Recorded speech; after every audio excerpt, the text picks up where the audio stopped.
اور اس سے بھی بڑھ کے آپ دیکھیں صحیح مسلم میں ایک حدیث ہے, آپ صحیح مسلم میں چیپٹر نکالیں حضرت ابو سفیان والا, ایک ہی حدیث ہے اس کے اندر.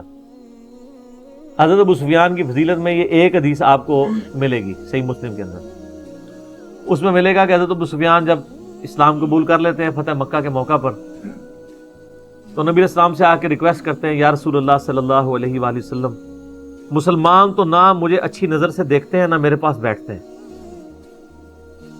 یہ مسلمان انجینئر صاحب کی ویڈیوز نہیں دیکھتے تھے. یہ کون مسلمان تھے؟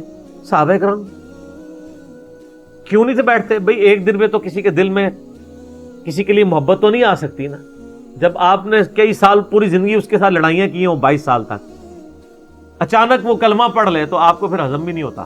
اور میرے نزدیک اسی موقع پہ وہ حدیث بھی ہے مسلم شریف کی کہ حضرت بلال حبشی, حضرت صہیب اور سلمان فارسی تینوں زہد کے امام بیٹھے ہوئے ہیں, اور ابو سفیان وہاں سے گزرتا ہے تو وہ کہتے ہیں کہ ابھی تو ہماری تلواروں نے اللہ کے دشمن سے اپنی دشمنی وصول یعنی اس کا بدلہ نہیں اتارا.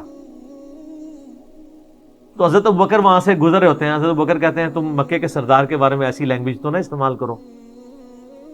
لیکن صحابہ کرام کو وٹ بھی تھا کہ یار پوری زندگی لڑتا رہا, اب اینڈ پہ کلمہ پڑھ لیا, ہم نے تو بدلہ اتارنا تھا اسے. وہ اپنی جگہ جینون تھا, یعنی اینڈ پہ آگے پی ٹی آئی جوائن کر لی ہے. آج کے دور میں بات کر رہا ہوں, ٹھیک ہے. تو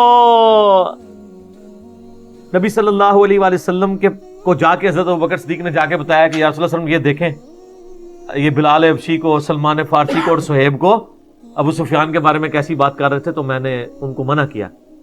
تو آپ علیہ السلام نے حضرت ابوبکر کو الٹا ڈانٹ دیا. آپ نے فرمایا تم نے ان کے دل دکھا دیے. آپ کو پتا تھا یار ان لوگوں نے قربانیاں کی ہوئی ہیں. حضرت ابوبکر کی للہ دیکھیں, الٹے قدم واپس آئے اور کہا کہ میں آپ سے معافی مانگتا ہوں اگر آپ کی دل آزاری ہوئی ہو.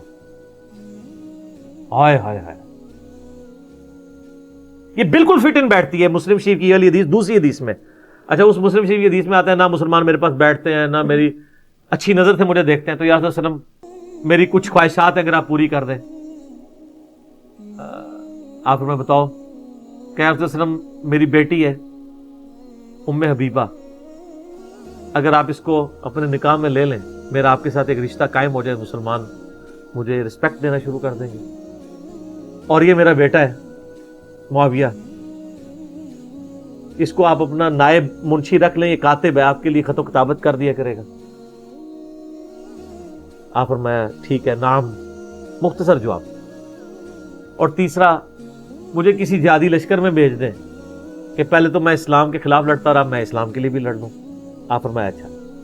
یہ حدیث ختم نہیں ہوتی. وہ راوی کہتا ہے حدیث کا, ابو زمائل ابن عباس کا شاگرد, وہ کہتا ہے کہ نبی علیہ السلام کی عادت تھی کہ آپ نہ نہیں کسی کو کیا کرتے.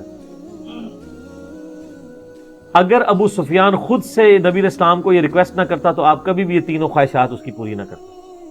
لیکن اس نے خود آ کے ریکویسٹ کی تو آپ علیہ السلام نے اس کو شفقت فرمائی کہ چلو یہ ٹھیک ہے. یہ وہ کاتب وحی کہتے ہیں جی, وہ وحی نازل ہوئی اور وہ اللہ کی وحی کے ذریعے نبی علیہ السلام نے کاتب وحی لگایا. یہ کاتب وحی اس طرح لگے ہوئے ہیں ایک سفارش کے ساتھ ابو سفیان کی, وہ بھی تالیف قلب کے لیے, اور اس میں بھی کاتب کے الفاظ ہیں. کاتب وحی والی حدیثیں علیحدہ سے, وہ بھی ٹھیک ہیں, لیکن وہ پھر اس کے ساتھ اور بہت کچھ جڑا ہوا ہے, وہ بہت تلخ ہے, آپ متحمل نہیں ہیں. اس کے لیے آپ میرا ایک کلپ دیکھ لیں, حضرت معاویہ رضی اللہ تعالیٰ عنہ کاتب وحی, تو میں نے اس میں سارے حقائق کھول کے بیان کیے ہیں. اس کو اسی جگہ پہ کنکلوڈ کر, ٹھیک ہو گیا.